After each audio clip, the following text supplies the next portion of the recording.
Hi everyone, welcome back to my channel. Today is going to be a different video.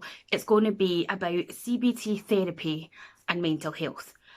So basically, if you're not new to my channel, I have been suffering with an anxiety disorder which I was diagnosed with in 2013. I did take fluoxetine for it, and now I take sertraline. I'm 36, don't know if that makes any difference to tell you my age. It came out of nowhere. Basically, I was at work one day, I work in housekeeping at the Gaelic College, and I just remember being in the workplace and having that kind of feeling like I was maybe getting the cold or the flu, those kind of symptoms, but I was panicking beyond belief. Didn't want to say anything to anybody because I thought they're just going to think that's ridiculous, you know what I mean? Came home, never said anything to my dad at the time. It was like July, so it was really warm and things anyway. I just remember going up and hanging my washing out, and I remember crying as if someone was murdering me. I was inconsolable, and I still don't know why.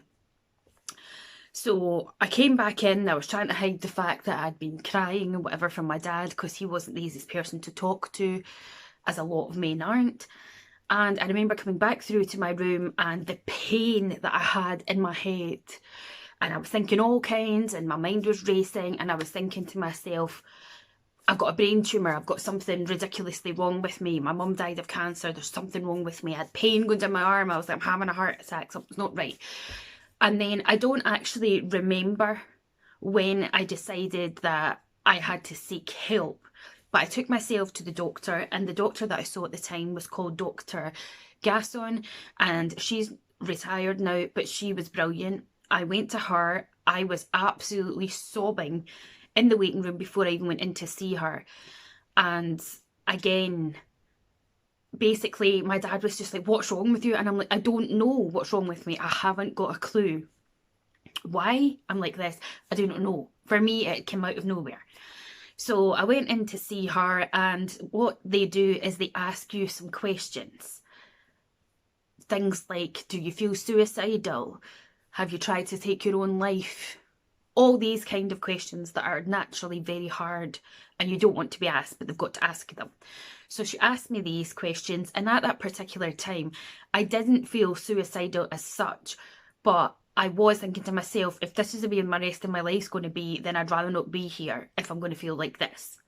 So I was completely honest with her, and she said to me, it sounds to me like you have an anxiety disorder. She was like, I'm not at all surprised that this has happened to you. She was like, mental health can occur in any of us at any time of our lives. She was like, considering the fact that I lost my mum when I was 19, it was quite a lot to deal with. And even though obviously that happened in 2003 and this was happening in 2013, that's what she was saying, there's no timeline, there's no right time for when you, me, or anybody could develop a mental health issue. Now, I had bouts of depression really from the age of 16. I think it was more just having low moods, overeating, which is something that I've always done.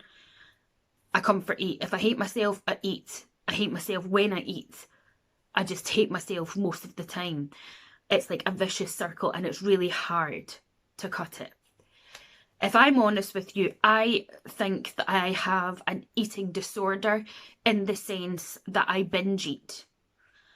A lot of the times I hide it from people, which is why I believe that I do have an issue with eating. It's not just a case of that I'm a fat lazy cow and I can't be bothered to exercise and I want to stuff my face with the wrong foods. I genuinely think I do have an issue with eating. That's maybe another story, and I also think for that I need to actually address it and see a doctor.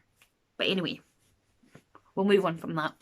So yeah, basically at that point in 2013, she signed me off from work because I wasn't fit to do anything or go anywhere. I was even terrified to be here in my own room. And a lot of the times when you live with a parent, no matter what age you are, and I would have been what? I think I would have been just late 20s. I'm shit at maths. Anyway, you know, I'm 36 just now, so I came home and I never wanted to be in here, whereas when Dad was here, I was always in here because this was like my own little place, but I didn't want to be my own. So I constantly sat through with him, which to him was like, this is weird, she never does that. There must be something not going on there. And I was hardly eating. It is the only time in my life that I physically could not deal with food. I just didn't have any appetite. I didn't want anything.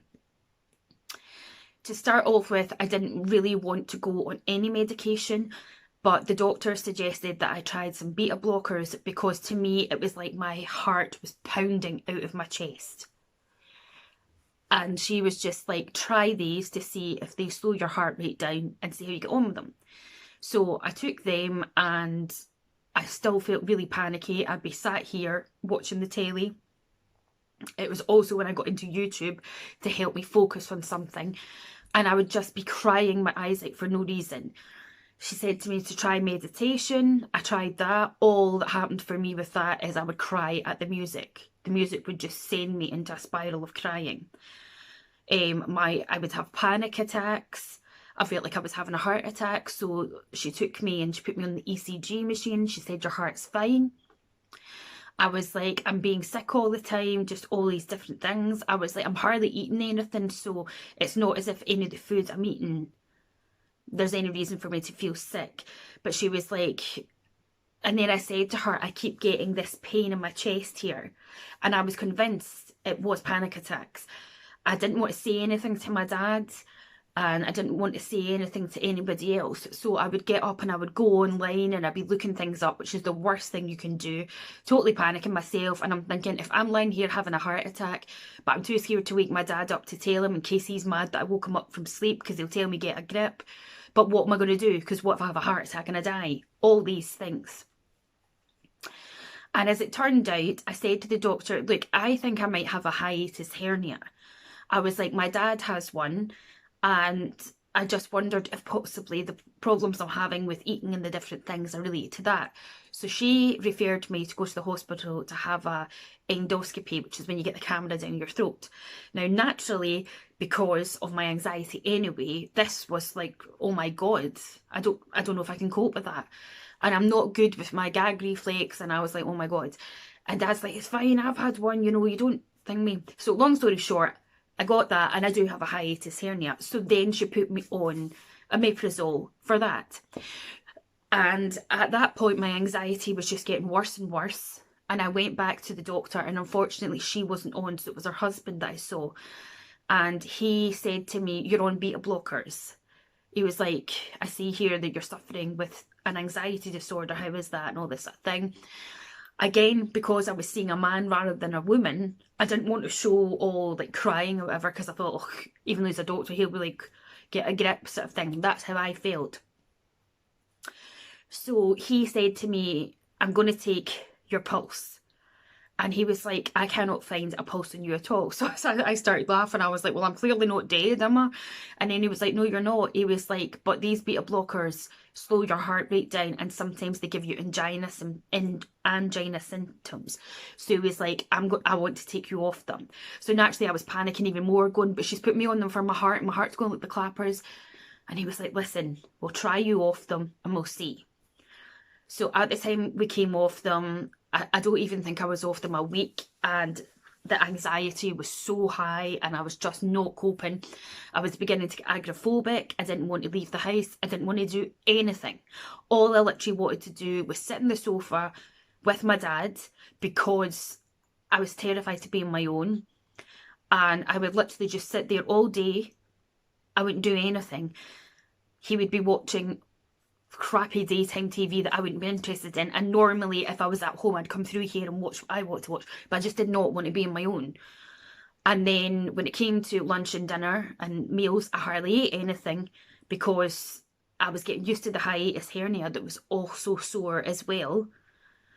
And then anything I did eat, I had to be sick. So it was just all too much. So I ended up going back to the doctor, and that is eventually when she was like, we're going to have to try you on an antidepressant tablet for your anxiety. So this is when I started on fluoxetine. And as she said to me, she was like, these will take, like any antidepressant and these types of tablets, it's going to take a while for them to get used to your system. So you might feel worse before you get better. So naturally that sends off alarm bells, and I'm like, oh my God, I don't want to feel worse. So as soon as I got the tablets, she said to me, right, take one. And she was like, take one straight away. And she's like, it might take 6 weeks or so for it to get into your system, but persevere with them. And I took one there and then at the doctor's, and then I got into the car with my dad, and we were driving to Broadford, which is 15 miles away, because he needed to get stuff from the co-op, and I physically could not get out that car to go with him. And I started crying, and he was like, what's wrong? He was like, what's wrong? Like, that's the way my dad deals with it. And I was like, I don't know, but I cannot come in with you. I physically cannot come in. I need to stay here. So he was like, fine. So I stayed in the car, and I was just weeping and weeping, and then stupidly I took out the leaflet and I was reading all the symptoms. Now, when I was younger, I had a very small bout of epilepsy, which, I don't know, appeared from somewhere and went again, and I've never had it since, touch wood. And when it said it could make epilepsy worse and everything, I was just up to high dough. So I phoned the doctor in the car on my mobile, and she was like, no. She was like, honestly, you will be fine. She was like, try and breathe. She was just like, as I said, she was like, let the tablets just do their thing. And then I was like, it says I'm going to have hallucinations and vivid, horrible, suicidal dreams. And she was like, these are just the things they've got to put on the information. It doesn't mean to say that you will get these things. She was like, please try your best to be calm. And I'm thinking, do you know me? So that was quite tough. So basically I was on fluoxetine, I think for 3 or 4 years, but they kept an eye on it. And I can't quite remember if we upped the dosage from 1 pill to a bit more. I can't remember, but they kept an eye on me with that. I lost 2.5 stone without trying because of the way, I think it was a mixture of getting used to my hernia and stuff like that. So in one sense, that was a plus side to having that. But on the downside, once I got back to my normal self, semi-normal self, as in all the pills were working, the hernia wasn't annoying me, I put 2.5 stone on and more because I was just eating. Story of my life. Why can't I just be thin and pretty? I do not know. There you go. So now I'm on sertraline. And the reason they changed over my medicine wasn't because fluoxetine wasn't working for me, but I was getting severe sweating. It was driving me nuts. I was having night sweats. I'd wake up soaked in sweat, but I'd be freezing because I was soaking. I'd have to change my underwear and change my pyjamas. It was getting to the stage in work that it was a complete and utter nightmare. So by this point, Dr. Gasson had retired. And I was a bit anxious about all that as well, because I was thinking to myself, you know, she knows everything about me, my history and that, and I've dealt with her. I don't want to have to go through it all again with someone else. So I saw this lovely doctor, Dr. Boyce, and again, I was like, it's a man, they're going to be like, what, and all the rest of it. And I said to him, look, I don't know if the reason I'm sweating and all the rest of it is because of my size. Is it because at this point I was just over 30? And my mum and her sisters went through the change of life at my age, at like 33 onwards. I was like, I don't know if I'm premenopausal and that's why I'm sweating like this and having night sweats. And I was like, but it's unbearable. It's really unbearable to live with. And I said, obviously, reading up on fluoxetine, one of the symptoms was excessive sweating. So he was like, yes, that could be a symptom. He is like, what we could do is we could gradually ease you off it, because you should never just stop these tablets. Gradually ease you off it, and then we can try you without anything, see how you get on, and then if you feel that you do need a tablet to help balance out your anxiety, we can look at something else, because there's many of them. So that was fine. So I gradually weaned my way off that. And I was off it for a good month, and I thought, this is great. I felt so proud of myself. I thought, I'm not panicked, and, you know, I'm not on the pills. And then one day in work, out of the blue, I just was panicking so much. I had to go and knock on one of the students' doors in the building I was working in. And she sat me down and she was like, you know, take your time and whatever. And then eventually I phoned my boss over and she came over and it did pass. But I was like, no, I don't want to go back to this. So I made an appointment straight away for the doctor and I went back, and that's when they were like, we'll try you with sertraline. So long story short, I'm on sertraline now, and I have been, and I take 75 grams of that every day. I take a tablet and a half. The doctor decided to up it after my dad died, just because I wasn't coping and things. And I still get the sweating. The sweating is the bane of my life. For example, it is so cold today, and I walked from my house to the post office, which is not far, and it's freezing cold outside, and the sweat was pouring off my face. It's always underneath my breast, and I just feel so uncomfortable. But again, the way my anxiety works, I'm just so worried about coming completely off any meds in case I go straight back to the way it was when I was diagnosed with it in 2013. But I can't figure out why I sweat the way I do. It's not as if I'm sweating, smelly sweating. I just constantly, no matter what, seem to be overheating, and it's doing my head in. It affects my daily life so much.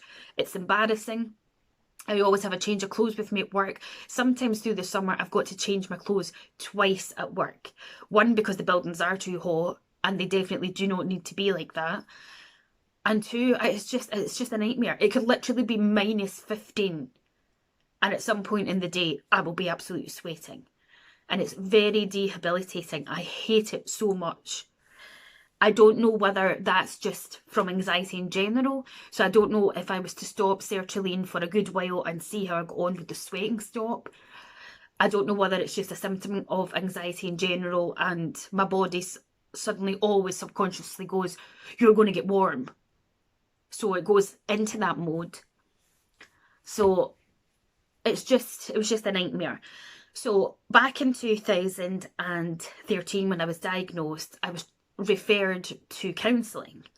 And I was thinking to myself, I've done counselling before, you know, when my mum passed away and blah, blah, blah, blah. All you do is speak and cry and leave and the problems are still there. So I was a bit like, And then they were like, well, why don't you try CBT therapy? And I'm like, what's that? And they were like, it's cognitive behavioural therapy, where they try and get you to retrain your brain and think about things on more of a logical level. So I thought, fair enough, I'll go. So I had 6 weeks of that with this lovely lady, Carol. And I want to be completely honest with you, I don't know if it did or didn't help, or whether because I was on the meds and I was finding ways myself to cope, and I knew that when I got the symptoms or anything happened, nothing bad was going to happen to me. I don't know if it did help or not. I want to say yes, but I don't want to lie to you and be like, yes, do you know what I mean? So basically I went to see Carol for that. I had the 6 weeks of that, and then I had nothing after that. I was just coping with it myself. Now, from 2013, my memory, I was signed off quite a lot from work because I obviously was in a bad shape and I just couldn't cope with it. And to be perfectly honest, the management at the time there in my work were horrendous. They were just the most unempathetic. They were just awful, and they weren't making the situation better at all. But said person is no longer in that position, so it is a lot better. They still have a lot to improve on, I would say, in mental health within my workplace as a whole, not just my department. But hey ho, we won't get into that. So basically, what I wanted to come on and say was that I have gone back to CBT therapy. My dad passed away in November the 29th, 2018, which was sudden. It wasn't expected at all. And naturally, it was quite hard for anybody, as it would be. The reality of the fact that I'd lost both my parents now, and I was just here myself on Skye, it was just a big blow. Obviously, I knew it was going to happen one day to me. I don't have any brothers or sisters. I don't have any family here on Skye. One of my so-called friends who shot at me from a great height there in May last year, I don't even have her anymore, and I've got over it now because I just don't need people like that in my life. You know what I mean? If they want to be the way they are, then that's fine. I know who my friends are, you know what I mean? I've got my best friend Emily, who's in York, and I've got my partner who I love to bits, and he has been brilliant and my rock, and I don't know where I'd be without him, and I don't want to cry because I'll ruin my makeup. But yeah, so basically I thought I was doing fine after my dad died. I came back, I was like, the house is mine now, I can decorate it the way I want. I was getting a new kitchen put in by the council, all these good things, and I was throwing myself into stuff.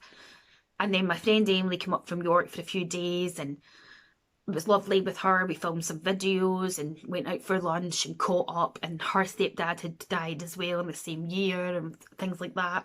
And I thought the both of us are just going to spend the whole time being upset, but we weren't. And then once she left, I just sat down one day and I was inconsolable. And I thought, what the hell is this all about? You know what I mean? And I remember phoning Emily, and she was just like, I thought you were coping too well, to be honest. Like, you were going 100 miles per hour, doing all these different things, decorating your house and throwing your stuff self into stuff. And I thought, it's going to hit you soon. So I took myself back to the doctor, and in 2019, I tried my best to just get up and get on with it, but I just couldn't do it. And I thought, you know what, I have to do what's right for me. So I took myself back to the doctor. They could clearly see I wasn't coping, and I got signed off for quite a bit of last year because I needed it. I needed to be away from this house. I needed to be away from work. I needed to be away from Sky.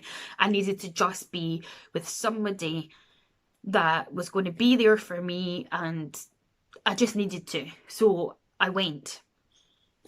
And when I came back, and a couple of times when I told the doctor, they were like, do you want to speak to someone? And I kept saying to them, but I know why I feel the way I do.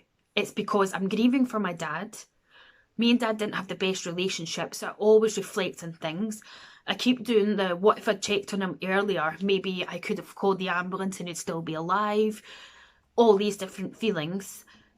Wishing our relationship was better, thinking of the fact that I'm on my own now, that I don't really have anybody. The two people that are the most important in my life, one stays in Dundee, one stays away in York, you know, and just all this stuff. And I was like, so I know why. And they were like, yes, but sometimes it helps to just speak to someone else that isn't, because I don't like burdening people. So I don't like to burden my partner or Emily or anyone, because everyone's going through their own things. And that's when the doctor said to me, well, exactly, but these people are here. It's their job to listen to you. So I ended up going back to CBT therapy, and I had one session so far there on January the 23rd, I think. So basically today I got my second appointment in, and she sent me some booklets and things. And I thought maybe it would be interesting to share them with you guys, in case there's any of you out there that have the same struggles, different struggles, or are thinking, my doctor or people have mentioned to me about CBT therapy, would it be something that would help you? So I thought maybe for this video, I will just let you know a bit of background on how I was and how I suffer, and just show you what she sent me. And then maybe I can do more videos where I show you things. So one of the things that she's put in the envelope is this stress and anxiety self-help guide. Now I'm noticing that the video is getting long, so I'll cut it off soon. So it's got things like this, and it says, bad with your nerves, a worrier, stressed out, unable to relax, tense and nervous are all words we might use to describe someone who has a problem with anxiety. If someone has too much stress for too long, anxiety is very often the result. This booklet is about anxiety and aims to help you to recognise whether or not you may be suffering from symptoms of anxiety, understand what anxiety is, what can cause it and what can keep it going. and about overcoming your anxiety by learning better ways of coping with it. So basically, cognitive behavioural therapy is about trying to get you to find better ways to cope with it and to try and get into a routine and a system of, hold on a minute, this keeps happening, what can I do to make it better, sort of thing.